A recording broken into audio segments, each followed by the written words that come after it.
Are you there, HuffPost Live? It's me, Mike.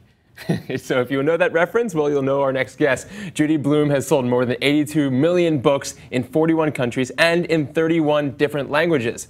Her iconic children's novels have taught kids about love, puberty, the existence of God, and grief. And now her 1981 book, Tiger Eyes, has been a bestseller. And for more than 30 years, it's finally hitting movie theaters. She and her son Lawrence have collaborated to make it into a film. Let's take a look at Tiger Eyes right here. We're just so happy you're here. We want you to have a wonderful time. It's not like we're on vacation, Aunt Bitsy. I know that, Davy. Where are you from anyway? Atlantic City. Oh, that's in California, right? New Jersey. Oh, New Jersey. What's wrong with Mom? Everything's gonna be alright.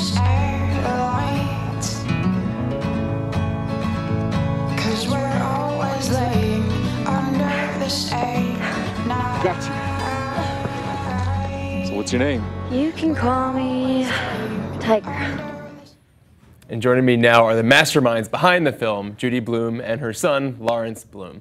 So welcome, guys. Really happy to have you here. Thank you. So it's been, what, 32 years since Tiger Eyes hit bookshelves. Do you feel this film adaptation is long overdue? No. I think it's the perfect timing for it. It was great. I mean, I don't think about it like that, you know? Yeah, and I know, Lawrence, you are a director. You have directed this very movie. You guys co-wrote it. For you, what was it like bringing one of your mom's pieces to real life here? It was a joy. It was like a once-in-a-lifetime experience. When I first read the book, I was a teenager, and it was very moving to me, and I immediately wanted to make it into a movie, and 30 years later, here we are. So why not, Freckle Juice or Are You There, God, It's Me, Margaret? Why Tiger Eyes? Yeah, because I felt like Davy's story paralleled mine in some way. She's torn away from everything she knows in New Jersey and moved out to this strange town of Los Alamos, New Mexico. And that's sort of what happened to me when I was a young teenager. And so I immediately related to the emotional through lines of it, and even though Davy's a female, I'm not. But I really related to it, and I just felt like it was my story in some way. But also, I mean, we lived there. We lived in New Mexico, and it's cinematic. It's the most cinematic, I think, of anything I've ever written. And it's got real story. I do internal story, but this has a real story and interesting characters of all ages. Oh, well, I shouldn't talk like that about my own work, but you asked why we made this one. Yeah.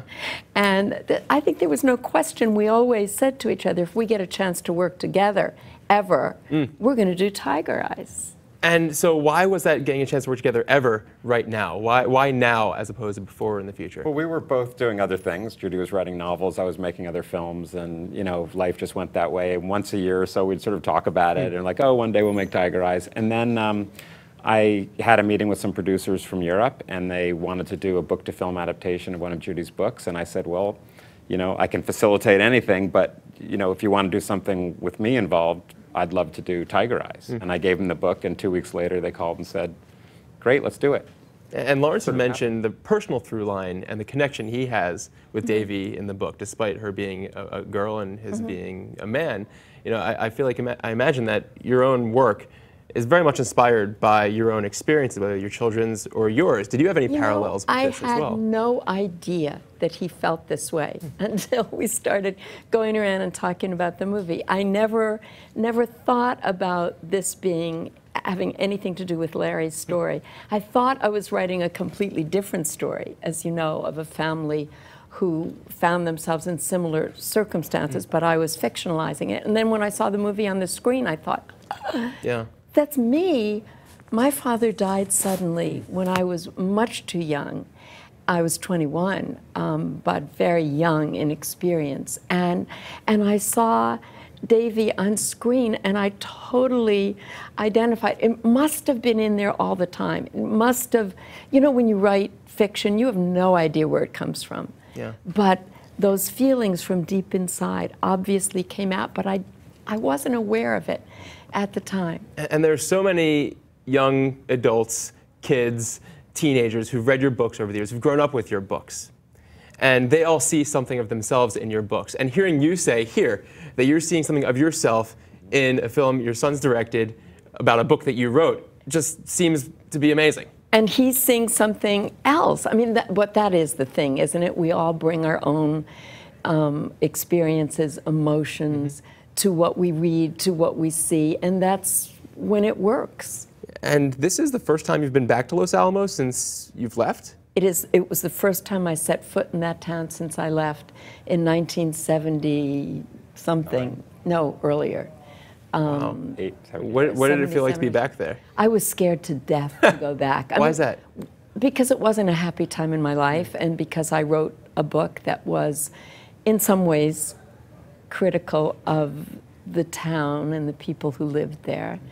And we didn't shoot the whole film there. We shot a couple of days in Los Alamos. And it turned out to be a warm and welcoming and very positive experience. I went to talk at an elementary school, and I thought, these people are so nice. And they all read my book, which I couldn't believe. I mean, this book about this town. So it was an okay experience. And was it a lot of pressure for you to work with your mom in this case? Was she looking over your shoulder? Was she making edits? I didn't feel any pressure from her because we were collaborating so closely, and I think we had a similar vision of what to do. I felt pressure not to disappoint her fans. You know, I felt pressure that if I made a mess of this movie, that people would send letters and throw tomatoes and say, how dare you ruin this work? And so I felt the pressure to be as faithful as I could to the book. But from her, no, we were getting along great. Oh, we had a good time. And, you know, I mean, a book and a movie, they're two different things. So we just wanted to be true to the spirit of the book and the emotionality of the characters. But it is extremely faithful, I think. You know, there's some things that are different. Yeah, what didn't translate from the book to the movie? Some things got better. Really? Yes. If I were writing the book today, never in a million years would I send Wolf away. I sent him away 3/4 of the way through this book, and he never returns. And when I see it on the screen, I get confused now between the book and the movie, but I know that I sent him away. And when I see it on the screen, I think, of course he needs to be there. Of course, their connection is so strong. Was that a choice you guys made as you were writing? It was clear because in the book they write letters back and forth to each other, so there's sort of an intimacy. You feel like he's there, but in a movie, you know, it wouldn't have been very good if they had just been in different places writing letters back and forth. He never writes to her. She writes only writes to him. What do I know? I didn't read the book. Oh, come on. I grew up out there. I like the canyons. I'm like, all right, let's make the story. No, you know, when you work on the movie for so long, you do forget little things about the book. Although we wrote it by, each of us took the book away, a copy of the book, and marked up scenes that we knew we needed to tell the movie. But every time I would get a tweet when I announced that we were in this, like, he better feed her fruit in the canyon, and she better carry around that brown paper bag, I would say to Larry, he better feed her fruit in the canyon. So we have this Tom Jonesy eating of an orange scene. Yeah. That's beautiful. In the book, it was an apple. Is that right? I don't know. He cuts up an apple or something. I'm sure apples to oranges. Somebody will text in that what it really was. You're gonna get you know, it was like the apple. It was like, well, you know, an orange, juicy, and it squirts, and it's kind of, you know, sexier. You know, an apple's like, here's an apple. You know, so I think that's how we did it. Tell us about the actress who played Davy. Was she how you imagined Davy to be when you were writing the book? I never imagine a character, what the character has to look like. And she is far better than anything I ever could have come up with. We are blessed to have Willa Holland playing Davy. She was so close to what I imagined in my mind. Not necessarily the way she looked, but just her attitude and the way she carried herself and the kind of pain that's on her face. And she's a serious young woman, and when she came into audition, she knocked our socks off pretty much right away. I mean, you know, out of the hundreds, it was obviously going to be one of three, and it was clear that it was her. He knew from the beginning. I mean, and I knew that I liked her a lot, but, you know, I don't have that kind of experience as a director. And when I saw her face in close-up on screen, it was like, because she can do with her face, it's so expressive.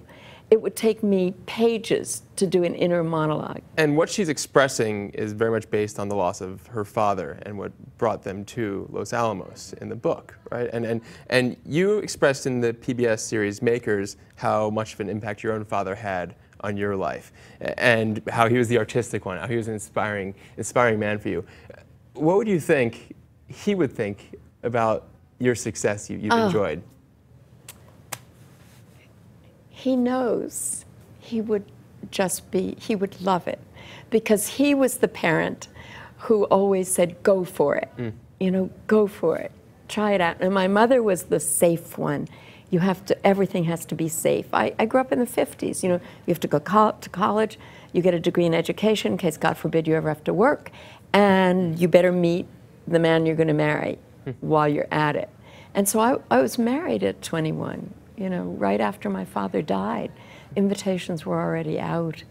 And to lose your beloved parent, the one who loves you unconditionally, and the one who has fun with you all the time. I mean, I grew up dancing and singing. We did shows around the dinner table. We just had a great time. But you never lose that. Yeah.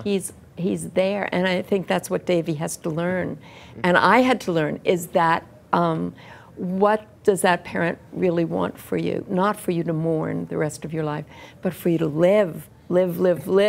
Go out and do it. Yeah. In a New York Times story that was written up about your collaboration here, there was a pretty striking quote that I do want to read, and if we can show it here, it said, quote, "At the Montclair Film Festival in New Jersey, mothers brought their teenage daughters, highlighting the film's multi-generational appeal. And Tom Powers, an artistic director for the festival, even in an era, this is what he said, even in an era when Twilight and The Hunger Games ruled the bestseller lists and the box office, Tiger Eyes stands out. You don't get too many films about teenage girls that are subtle, not hysterical, that you'd actually like to take a teenage girl who's a relative to see," he said.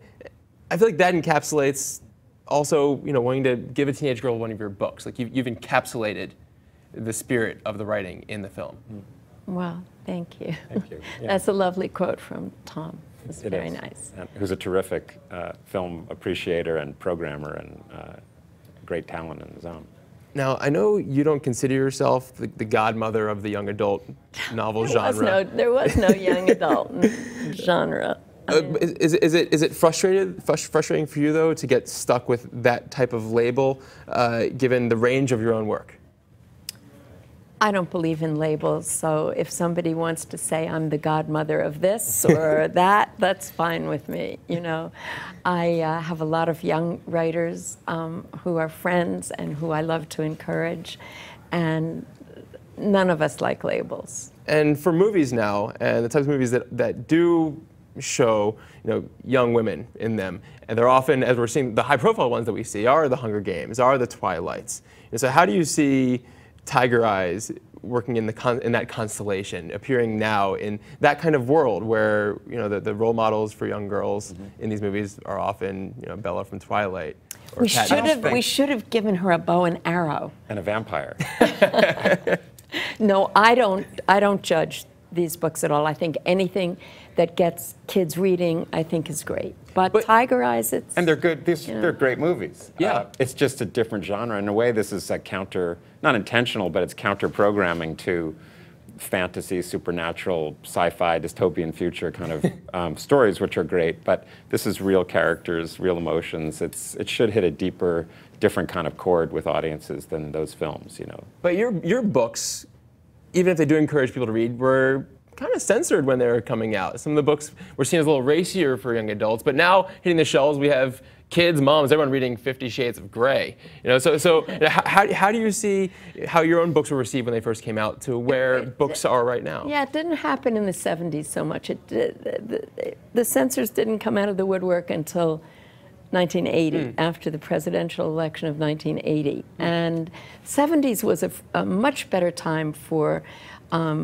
children's book writers and for readers. I used to bring them home, my kids, the most wonderful, wonderful books to read, because this didn't happen until... It is still going on. Don't think that that's not going on. It is going on, never mind 50 Shades of Grey. I mean, it's going on. I just heard that The Real True Diary, Sherman Alexi's book. I always get the title mixed up. The Real True Diary of an Indian. A wonderful, wonderful, wonderful book is being challenged all over the place every day. Amazing. Yeah. And even formats of how media is put out. You know, your movie, Tiger Eyes, is coming out not only in theaters, but on video on demand. It's available today, right? Today. Today. As of, I think, midnight last night. Yeah. And now every child also, every young adult, any reader can get your books not only, you know, with the dead wood and the paperback, you know, but they can also get it in an ebook. Do you think we've lost anything by having media move to these more personalized, more electronic versions? I have to go with what is and what's coming, and it's not going away. And so I have a very high-tech son, I have a very high-tech husband, and I just listen and go with it. I'm a tweeter, you know, I love Twitter. Speaking what can I yes, say? you're a hell of a tweeter. I So tweet. I'm just going to pull up a couple of your tweets right here. Oh, no. From @JudyBlume, verified account. Good things about turning 75. First off, you don't look a day over 35. Oh. I should just tell you that. Thank you. So you were probably, what, 3 when you wrote Tiger Eyes? Is that how, that's I how it was worked? 10. Yeah. So what you wrote is, don't have to take off shoes at airport security. Don't have to submit to body scanners. Woot. So you said woot. 75-year-old woman, a septuagenarian, saying woot on Twitter. That's amazing. You know, they do make me take off these boots because they have studs in them. I should never wear my boots through the airport. And then here's another tweet you wrote. Last night at Santa Monica, Barnes & Noble, you wrote this just the other day, May 31st. I met handsome, grown-up Luke Tarsitano, who played Fudge in TV series when he was 4 years old. So Fudge was a previous adaptation that was put to the small screen.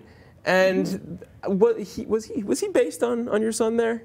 Was the Fudge character based on your son? Oh, here we go. Originally, yes, but then Fudge took on his own life, yes. In Tales of a Fourth Grade Nothing, yes, he was. So I was telling, because it was an audience with many kids in it at that Santa Monica Barnes & Noble, and I know they like to hear about Fudge. So, and Larry was standing there with me. So I said, well, guess what, kids, you know, here's the original Fudge. And then this woman in the audience stood up, and she looked very familiar, and she said, well, I want you to meet my Fudge. And it was her son, Luke Tarsitano, grown up.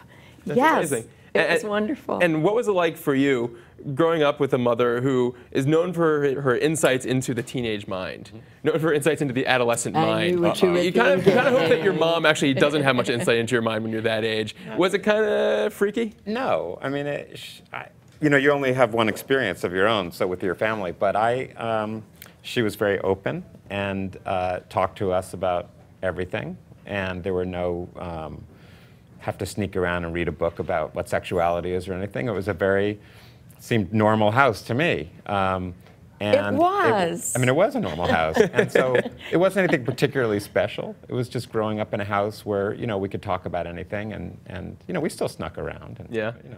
And that was my And did you job. intuit that they were sneaking around? Did you know what was going on? Sort of pre-cell phones too, where you couldn't like track your kid on their iPhone or something. But you know, there was respect. It was like, you know, if you're staying out past 10, you have to call me and tell me where you're going to be. It was like probably that. past 11.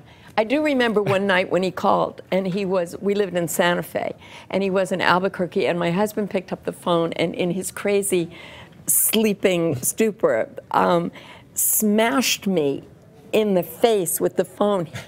And it was Larry calling to say, I'm going to be late. I'm down in Albuquerque. And it was like, okay, I think I broke my nose. Did you break your nose with that event? No, I don't know. No, I don't know. Well, speaking of Twitter, smartphones, whatever, we got a comment from Rona Berry Martin. She writes, how do you think Margaret would be different from, hey, are you there, guys? Me, Margaret, would be different if you were to have written the book in these times of Twitter or smartphones? It wouldn't be Margaret. It wouldn't be the same story. I mean, if I were writing about a kid today, it's just not. Margaret is Margaret. Everybody wants her to grow up. People want her to go through menopause. I say, listen, guys, Margaret is staying 12. That's who she is. She's never going through anything else. She's 12. And well, that's we have a question then to answer a mystery from that book itself, from one of our producers here, Gina Carey. She writes, Judy, any chance you'll show us how to properly do every girl's favorite exercise from Are You There, God? It's Me, Margaret. Would you like me to show you? Please. I'd be happy to show you, but I also have to tell you it doesn't work. Doesn't work. I must. I must increase my bust. All right, so I hope Gina saw that. She's back there. I'm sure she's watching. And what I tell kids is not only doesn't it work, but you know what? You find out it doesn't matter. Yeah. By the time you're my age, you're even happy. And in fact, you tweeted also earlier last month, on the road to Miami to give Talk Tomorrow, a Day of Caring breast cancer event, bio of my left breast from 4th grade to today from the point of view of the breast. Well, that was my intention. I did talk about, feelings about breasts from 4th grade on. Mm-hmm. And yes, this is your mom. Like I wanted right here. them. What? Yeah, exactly. Yeah, so it's a mother-son dynamic that you're able to collaborate, you're able to create, and seeing him grow up, were you always hoping that he'd be able to find his way to doing what he's doing now? Were you hoping for a doctor or a lawyer? Did you want someone to follow in your footsteps? What did you see for him? I hope the first part of your sentence, that he would find his way to something that he loved and something that he had passion for. And again, it was the 70s. We were loosey-goosey in the 70s. It wasn't like, I used to say to them, find something that you love and then figure out a way to make a living doing it. Well, not yet. No. Yeah. I think the video on demand in the theaters would beg to differ. No, it's all good. It's all good. And one other thing that we were really wondering about here, we heard that you have a box full of early attempts to write rhyming picture books in your basement, and there's some sort of prescription involved there? You know them. You know the box, right? I don't know anything about it. You do. The box I'm supposed to burn? The box that says on the front of it, I think it's an old FedEx box, if you publish these after I'm dead, I will come back and haunt you. When my mom's gone, I want her to haunt me. I think that'd be quite nice. What should I I'd do say with publish them. Go ahead. I don't know. Oh, okay. We'll talk about it. All right, great. What's wrong with them though? I mean, wasn't this your was this your original intention when you set out to write? You wanted to do this, isn't it? Well, it's the way I started. I mean, I had little kids, and I was reading them rhyming picture books. Rhyming picture books were very in then. And I colored them in with colored pencils. I can't draw, but I was illustrating them. I fastened them with little brass, remember brass fasteners? I do, You yes. probably don't even remember. You remember brass fasteners? 3-hole puncher, put the fastener in, spread it out, yes, you're cool. Yes, exactly. Sure. Yeah, Staples still probably carries a box or two across the whole country. That's how they look. Yeah, and There's you are? one that's better than the others, and it's no. Called what? No. You understand that people will want to read these. No. People wanted to read, Nabokov's posthumous volume that he told his wife to burn, and that came out and people bought it. This is different. Why? Because it's a very early attempts at, it's like your kindergarten papers. Well, okay. Staying out of this. What you're writing right now, then? Okay. I hear you're writing like that something better. right now I am. that we are going to get to read at some point. I hope so. As soon as we're done promoting and enjoying the opening of our movie, I'm going back to the novel that I started in 2009, put away for 2 years to do the movie, took it out again and worked on it all winter, put it away. Yeah, I like it, but I don't know. I don't know who it's for. I don't know who the audience is. It takes place in the 50s. My husband says to me, "Oh, it's an historical novel." And I say, "What are you, crazy? I was a kid in the 50s. It is not an historical novel, but it does take place in the 50s. And as of January 4th of this year, you actually wrote on Twitter, I have just one New Year's resolution, finish the damn book. Yeah, that's what my husband said to me. Finish the damn book and you can lay in bed all day and tweet. So guys, this has been an excellent conversation. I would be remiss not to ask you though for some advice myself. I see a mother, I see a son. I'm going to be having a son this coming October. So can I get some good parental advice, both from a mother and a son on this? My only advice is to enjoy your baby. Really enjoy him.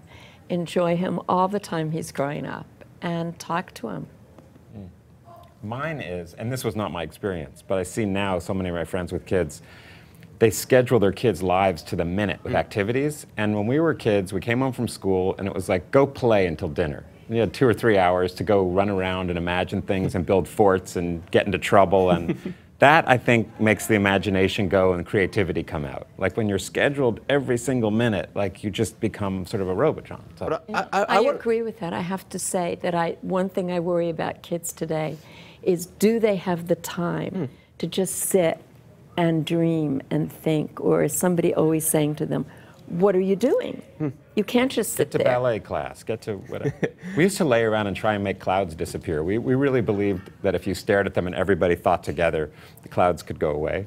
And that's a tremendous, colossal waste of time because you can't. But but that's the kind of imagination, right? That people capture in books also. That's the kind of imagination that morphs into the teenage experience where you're trying to grapple with who you are and where you are in the world that you capture in your books. And I would think as long as your books remain out there for people to read, and as long as your books are being turned into movies for people to see, that perhaps just maybe that won't go away.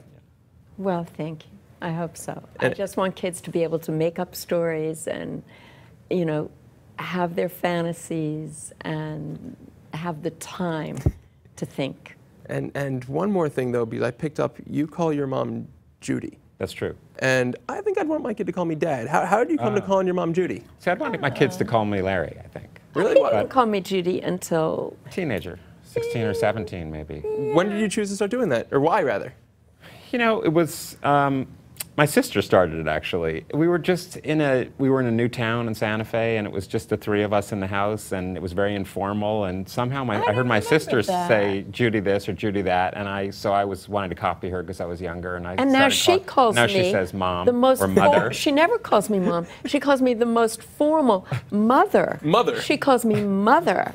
Yes, I don't even know how to sign cards to her anymore because I love you, Mother. And I write Judy. I loved calling my mother. When I was a teenager, I gave her a pet name, which was Essie Woman. She was named Essie. Essie Woman.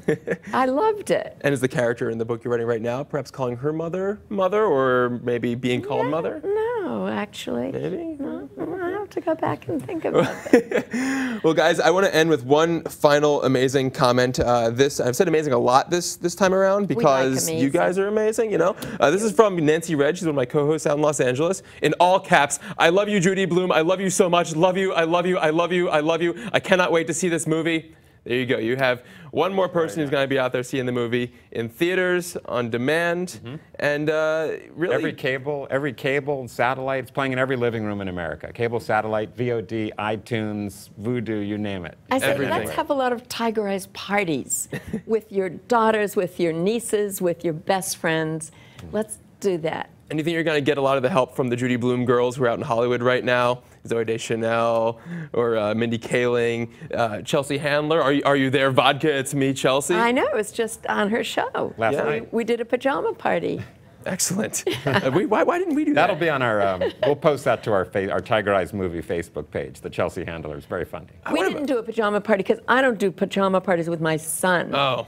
No, I was not there. Maybe with you, but not with my son. I'd get the footy pajamas that I'd wear when I was a kid, and we could maybe sit on stairs and race downstairs as fast as possible. That's what my sister and I used to do when we were kids. Good. Yeah, You'll do that with your son. Okay. Well, hey guys, thank you so much. This has been an excellent time. And really appreciate it. And really lovely to meet you both. It was fun. It was, wasn't it? You're good. Thank you. You are too, and so are you, Lawrence. All right. Come back here often. Good. Yeah. Because right here at HuffPost Live, this is what we're about. HuffPost. So guys, thank you very much for watching as well. Tiger Eyes comes out today, and you can check out our resource as well to see where you can view it in theaters and where you can download it on demand. Thanks for watching. This is HuffPost Live.